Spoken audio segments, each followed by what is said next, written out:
Bienvenue dans cette analyse complète du groupe B de la Coupe du Monde 2026. Dans ce groupe, nous retrouvons 4 nations au profil très différent, le Canada, la Bosnie-Herzégovine, le Qatar et la Suisse. Entre nations émergentes et équipes expérimentées, ce groupe promet des matchs intenses et imprévisibles. Dans cette vidéo, nous allons analyser chaque équipe en détail, leur histoire en Coupe du Monde, leurs joueurs clés, leurs performances en club et leurs chances de qualification. Canada. Histoire en Coupe du Monde. Le Canada a participé à 2 Coupes du Monde, 1986 et 2022. En 2026, ils joueront à domicile, ce qui représente un énorme avantage. Joueurs clés. Alphonso Davies, Bayern Munich, l'un des meilleurs latéraux gauche du monde. Avec le Bayern Munich, il a remporté la Ligue des Champions et plusieurs Bundesliga. Très rapide, technique et décisif en attaque comme en défense. Jonathan David, attaquant très efficace. Il marque régulièrement plus de 20 buts par saison. Un finisseur redoutable. Stéphane Eustáquio, FC Porto. Milieu de terrain intelligent, très bon dans la récupération et la relance. Il joue un rôle clé dans l'équilibre de l'équipe. Tajon Buchanan, Inter Milan. Joueur rapide et polyvalent. Avec l'Inter, il évolue dans un championnat très compétitif. Syl Larin, Mallorca. Attaquant puissant et expérimenté. Il est l'un des meilleurs buteurs de l'histoire du Canada. Analyse. Le Canada possède une génération très talentueuse. Avec l'avantage du terrain, ils sont clairement favoris pour se qualifier. Bosnie-Herzégovine. Histoire en Coupe du Monde. La Bosnie-Herzégovine a participé une seule fois à la Coupe du Monde, en 2014. Elle cherche à revenir au plus haut niveau. Joueurs clés. Edin Dzeko, Fenerbahçe. Légende du football bosnien. Ancien joueur de Manchester City et de l'Inter Milan. Un attaquant très expérimenté et efficace. Miralem Pjanic, Sharjah FC. Milieu de terrain technique. Ancien joueur du FC Barcelone et de la Juventus. Excellent passeur.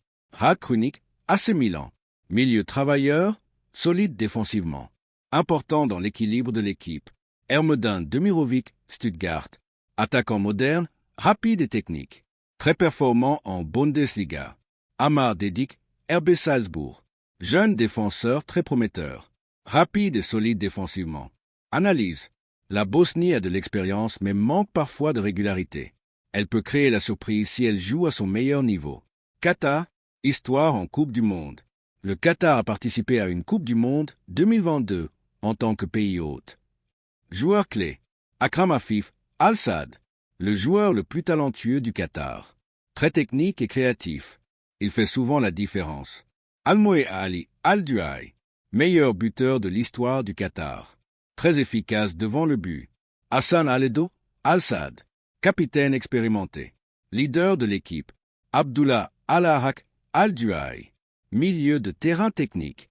Très important dans la construction du jeu. Karim Boudiaf Al-Duhaï, milieu défensif solide. Apporte de l'équilibre.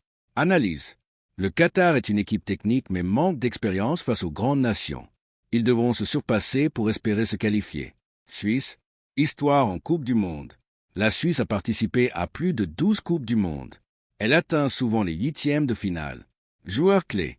Granit Xhaka, capitaine et leader. Milieu très complet. Il brille en Bundesliga avec Leverkusen. Xherdan Shaqiri, Chicago Fire. Joueur créatif et expérimenté. Capable de marquer des buts spectaculaires. Bril Mbolo, AS Monaco. Attaquant puissant et rapide. Très dangereux en contre-attaque. Manuel Akanji, Manchester City. Défenseur de haut niveau. Il joue dans l'une des meilleures équipes du monde. Yann Sommet. Gardien expérimenté. Très fiable dans les grands matchs. Analyse. La Suisse est une équipe très équilibrée et disciplinée. Elle est toujours difficile à battre. Prédiction du groupe B. Premier, Canada. Deuxième, Suisse. Troisième, Bosnie-Herzégovine. Quatrième, Qatar. Conclusion. Le groupe B est très compétitif avec des styles de jeu variés. Le Canada et la Suisse semblent avoir un avantage, mais le football reste imprévisible. Dites-nous en commentaire, qui va se qualifier selon vous?